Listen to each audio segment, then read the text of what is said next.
Pauline Lahari, bonjour, vous êtes fondatrice de MyCV Factory et auteure de l'ouvrage 100 modèles de CV et 100 modèles de lettres de motivation, donc une experte du CV. J'ai donc 10 questions à vous poser sur le CV. La première, quel est l'objectif d'un CV? L'objectif d'un CV, c'est de déclencher un entretien. On va dire que c'est ça. CV classique ou graphique? Graphique. Et pourquoi? Selon le secteur, en fait, on va se diriger plutôt vers un CV qui se démarque selon le secteur créatif et plus classique si on va chercher des professions un peu moins fantaisie.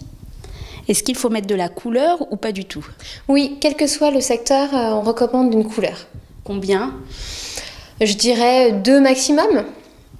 Photo ou pas photo? Photo. Et quel type de photo on peut mettre?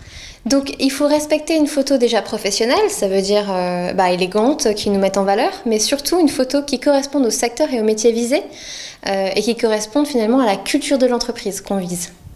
Est-ce qu'il faut mettre un titre ou pas à son CV? Oui. Alors quel genre de titre?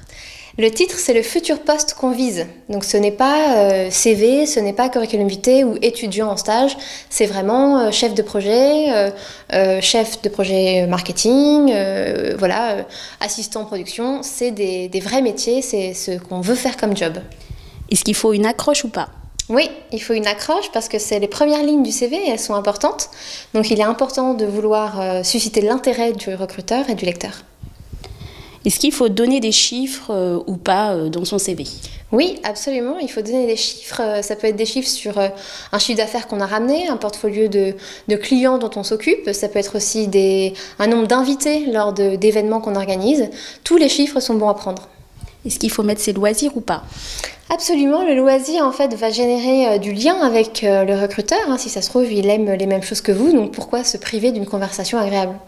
Est-ce qu'il y a des loisirs plus intéressants ou pas à mettre, ou d'autres qu'il faudrait éviter de mettre par exemple?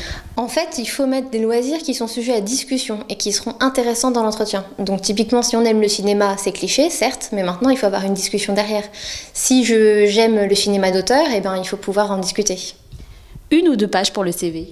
En France, 1 page. Tout ce qui est États-Unis, anglo-saxon, Allemagne, ça va plutôt être 2 pages. Et est-ce qu'on peut mettre des liens ou pas sur son CV? Absolument, surtout dans les professions en communication, etc., où il est même plutôt recommandé de mettre son Twitter, son Instagram, mais par contre, sur toutes les professions, mettez le lien LinkedIn.